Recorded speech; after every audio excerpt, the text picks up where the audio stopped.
Right sir, మీరు అన్నట్టుగా inter డిగ్రీతో పాటు బేసిక్ ప్రిపరేషన్ అయితే ఉండాలన్నారు. అంటే ఈ బేసిక్ ప్రిపరేషన్ అనేది మనం ఎలా తెలుసుకోవాలి? ఇప్పుడు కొన్ని సబ్జెక్ట్స్ ఉంటాయండి. మీరు అందరూ అనుకుంటారు 6వ తరగతి నుంచి 10వ తరగతి వరకు ఉన్నటువంటి పుస్తకాలు ఎందుకు ఉపయోగపడతాయి అని చెప్పేసి. కానీ ఐఏఎస్ ప్రిపరేషన్ అనేటువంటిది, కాంపిటేటివ్ ఎగ్జామ్స్ గ్రూప్స్ ప్రిపరేషన్ అనేటువంటిది 6వ తరగతి నుంచి 10వ తరగతి వరకు ఉన్నటువంటి పుస్తకాల నుంచి ప్రారంభమవుతుంది. దీన్నే బేసిక్స్ అంటామండి. ముఖ్యంగా ఎన్సీఆర్టీ పుస్తకాలు ముఖ్యంగా చూసుకోవాలంటే ఎన్సీఆర్టీ పుస్తకాలండి. అంటే మన స్టేట్ సిలబస్ అనేటువంటి సివిల్ సర్వీసెస్ స్టాండర్డ్ కన్నా కొంచెం తక్కువ ఉంటాయి కాబట్టి స్టాండర్డ్ ఉన్నటువంటి ఆ national council for education and research and training ఉన్నటువంటి ఆ ఎన్సీఆర్టీ బుక్స్ ఏదైతే ఉన్నాయో ఎన్సీఆర్టీ సిలబస్లో ఉన్నటువంటి 6వ తరగతి నుంచి 10వ తరగతి వరకు ఉన్నటువంటి పుస్తకాలు తీసుకోవాలి. ఆ పుస్తకాల్లో ఉన్నటువంటి history, geography, economy, environmental sciences and physical sciences, biological sciences ఇవన్నీ కూడా మీరు ఏం చేయాలి అంటే జాగ్రత్తగా 6వ తరగతి నుంచి 10వ తరగతి వరకు చదువుకోవాలి. హిస్టరీ విషయం దగ్గరికి వచ్చేసరికి కొంచెం భిన్నంగా ఉంటుందండి. హిస్టరీ దగ్గరికి వచ్చేసరికి ఈ ఎన్సీఆర్టీ పుస్తకాలతో పాటు ఈ 6th నుంచి 10thతో పాటు మనం ఏం చేయాలి అంటే ఇంటర్మీడియట్లో ఉన్నటువంటి పుస్తకాలు 11th and 12thలో ఉన్నటువంటి పుస్తకాలు చదవాలి. అలాగే మనకి ancient, medieval and modern Indian history అనేటువంటి చాలా ఇంపార్టెంట్. ప్రాచీన భారతదేశ చరిత్ర, మధ్యయుగ భారతదేశ చరిత్ర, ఆధునిక భారతదేశ చరిత్ర ఈ 3 అంశాల మీద కూడా పెర్ఫెక్షన్ అనేటువంటిది మీరు డిగ్రీ చదువుతున్నప్పుడే వచ్చేసేయాలి. అంటే డిగ్రీ పూర్తి అయ్యేసరికి మీకు కంప్లీట్ ఐడియా ఉండాలి. What was there in ancient time, India ఎలా ఉంది, అస్మక రాజ్యాలు అంటే ఏంటి, షోడశ మహాజనపదాలు అంటే ఏంటి, ఇవన్నీ కూడా తెలియాలండి. తెలిసిన తర్వాత ఈ క్రీస్తు శకం 8వ శతాబ్దంలో మహమ్మద్ బిన్ కాసిం దండయాత్రలతో మొదలైనటువంటి ఇస్లాం మత స్థాపన అనేటువంటిది భారతదేశంలో స్థాపించబడిన తర్వాత ఈ యొక్క మధ్యయుగంలో మొఘల్స్ ఈ యొక్క ముస్లింల యొక్క ప్రభావం ఎక్కువగా ఉంది. సో ఆ మిడివల్ పీరియడ్ అంతా చూసుకోవాలి. యూరోపియన్ రాకతో ఆధునిక భారతదేశ చరిత్ర ప్రారంభమైంది, దాని గురించి మనం తెలుసుకోవాలి. అలాగే దాంతోపాటు ఇండియన్ నేషనల్ మూవ్మెంట్కి ఒక ప్రత్యేకమైనటువంటి స్థానం ఉందండి. ఇవన్నీ కూడా మీరు సివిల్ సర్వీసెస్ ప్రారంభించిన తర్వాత అప్పుడు చదివే కన్నా ఇంటర్మీడియట్లోనూ డిగ్రీలోనూ పూర్తి చేసేసుకోవాలి. ఇలా ప్రతి సబ్జెక్టు కూడా ఉంటుందండి. ఒక్కొక్క సబ్జెక్టుకి ఒక్కొక్క విధంగా చదవాలి. ఒకవేళ కనుక మన ప్రేక్షకులు మీరు ప్రిపేర్డ్గా పెన్ను పేపరు కనుక తీసుకుని ఉంటే మిగిలిన సబ్జెక్ట్స్ కూడా నేను చెప్తానండి. మిగిలిన సబ్జెక్ట్స్ కూడా లైక్ జాగ్రఫీ ఉంది. జాగ్రఫీకి ఏం చేయాలి అంటే మీరు ఎన్సీఆర్టీ బుక్స్ అనేటువంటివి తీసుకోవాలి. ఎన్సీఆర్టీ బుక్స్ 6th నుంచి 10th వరకు తీసుకోవాలి. అలాగే గోచెన్ లాంగ్ పుస్తకం ఏదైతే ఉందో జాగ్రఫీది, ఫిజికల్ జాగ్రఫీ బై గోచెన్ లాంగ్, ఆ యొక్క పుస్తకం తీసుకోవాల్సి ఉంటుంది. దాంతోపాటు మీరు ఫోకస్ పెట్టవలసింది ఎక్కడ అంటే మ్యాప్స్ మీద ఫోకస్ పెట్టాలి. India map, world map. ఆ వరల్డ్ మ్యాప్లో కూడా ఈ జలసందులు ఉంటాయి, స్ట్రైట్స్. ఆ యొక్క జలసందులు, దీవులు లేదా క్యాపిటల్ సిటీసు, ఇండస్ట్రియల్ హబ్స్ ఇటువంటి అన్నీ కూడా మీరు మ్యాప్ మీద గుర్తించే విధంగా ఉండాలి. India as well as world map. Map reading is very important in geography. ఇవన్నీ కూడా ఇప్పుడే చూసేయాలి. మీరు ఎప్పుడో సివిల్ సర్వీసెస్ ప్రిపేర్ అయ్యే కన్నా ఆ పెర్ఫెక్షన్ అనేటువంటిది ఇంటర్మీడియట్ నుంచి డిగ్రీ 5 సంవత్సరాలు ఉంది మీ చేతిలో. అప్పుడు మీరు ఆఫ్టర్ ఆల్ ఒక వరల్డ్ మ్యాపు, ఇండియా మ్యాప్లో ఉన్నటువంటి ప్రదేశాలు మీరు గుర్తించలేరా? కనీసం ఒక 500 ప్రాంతాలు, 1000 ప్రాంతాలు గుర్తించే స్థాయి ఆ బేసిక్స్లో నేర్చుకోగలగాలి. దాంతోపాటు ఫిజికల్ జాగ్రఫీలో ఉన్నటువంటి బేసిక్స్ అన్ని చదువుకోవాలండి. జియోమార్ఫాలజీ లేకపోతే ఓషనోగ్రఫీ ఇలాంటివన్నీ కూడా చదువుకుని, అది క్లైమటాలజీ 3వ పార్ట్ ఏంటి అంటే క్లైమటాలజీ. వీటికి సంబంధించినటువంటి అంశాలన్నీ కూడా ఈ డిగ్రీ పూర్తి అయిపోయే లోపల కంప్లీట్ చేయాలి. లేకపోతే economy is very important in general studies. Economy అనేది చాలా ఎకానమీలో కూడా బేసిక్స్ కొన్ని ఉంటాయండి.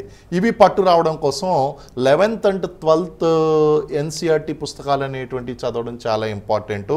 అందులో ముఖ్యంగా వాట్ ఈజ్ జీడిపి, జీడిపి అంటే ఏంటి, గ్రాస్ డొమెస్టిక్ ప్రోడక్ట్ అంటే ఏంటి, జీడిపి అంటే ఏంటి, జీడిపిని ఎలా కొలుస్తారు, జాతీయ ఆదాయం అంటే ఏంటి, నేషనల్ ఇన్కమ్ని కొలిచేటువంటి పద్ధతులు ఏంటి, ఎలా అంచనా వేస్తారు. ఫర్ ఎగ్జాంపుల్ మనకి భారతదేశంలో జాతీయ ఆదాయాన్ని దాదాబాయి నౌరోజీ మొట్టమొదటిసారిగా అంచనా వేయడం జరిగిందండి. ఇలాంటి బేసిక్ థింగ్స్ అనమాట. ఇలాంటి బేసిక్ థింగ్స్ అన్నీ డిగ్రీ చదువుతున్నప్పుడు తెలుసుకోవాలి. అలాగే మీరు న్యూస్ పేపర్ చదువుతున్నప్పుడు ద్రవ్యోల్బణం బాగా పెరిగిపోయింది, రేట్లు బాగా పెరిగిపోయినాయి అంటూ ఉంటారు.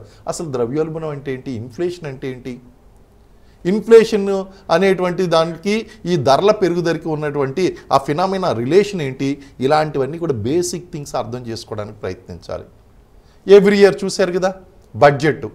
ఈ బడ్జెట్ విషయంలో బడ్జెట్ ఫైనాన్స్ మినిస్టరు మనకి పార్లమెంట్లో ప్రవేశపెట్టినప్పుడు కొన్ని వస్తువులు రూపాయి రాక రూపాయి పోక, how income is coming, how the expenditure is taking places, and భారతదేశానికి మన దేశానికి ఇన్కమ్ అనేటువంటిది ఎలా వస్తుంది, మనం ఏ ఏ రంగాల మీద ఖర్చు చేస్తున్నాము, ఈ లోటు బడ్జెట్ అంటే ఏంటి, ఈ డెఫిసిట్ని ఎలా కవర్ చేసుకుంటున్నాం, స్వదేశీ రుణాలు అంటే ఏంటి, విదేశీ రుణాలు అంటే ఏంటి, ఇవన్నీ కూడా ఒక కంప్లీట్ అవగాహన వచ్చేసేయాలండి ఐఏఎస్ చదువుతున్నటువంటి అభ్యర్థికి.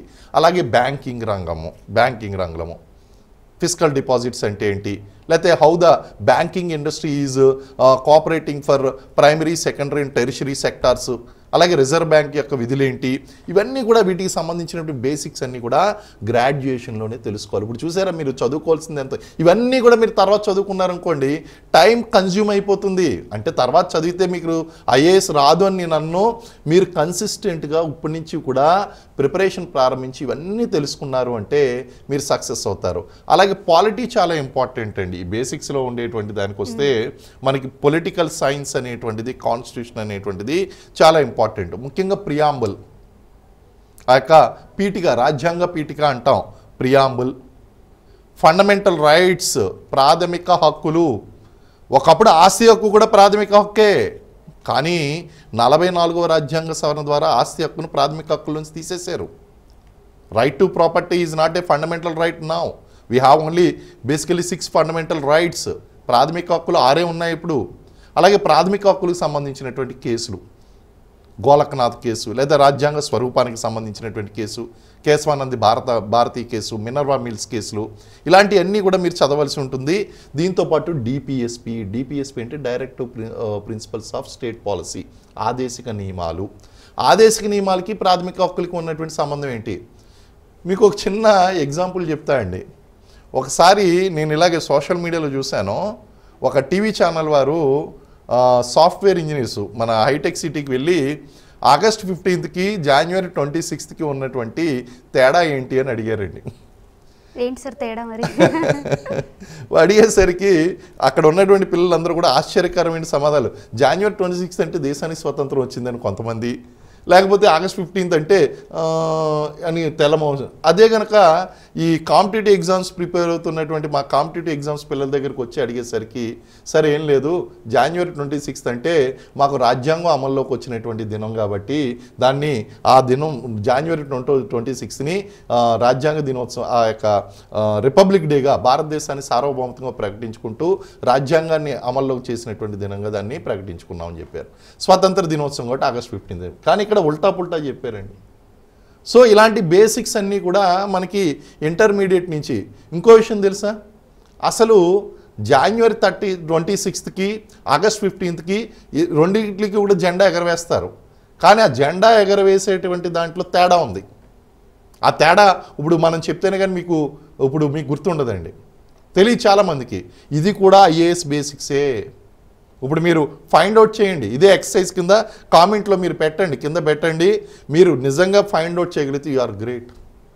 ఇదే ఎక్సర్సైజ్ అంటే జనవరి 26కి జెండా పైన ఉంటుందా కింద ఉంటుందా, కింద నుంచి పైకి తీసుకెళ్ళి అక్కడ ఎగరేస్తారా, లేకపోతే పైన ఉన్నటువంటి జెండా అక్కడ అన్ఫ్లోర్ చేస్తారా అనేటువంటి చూడాలి.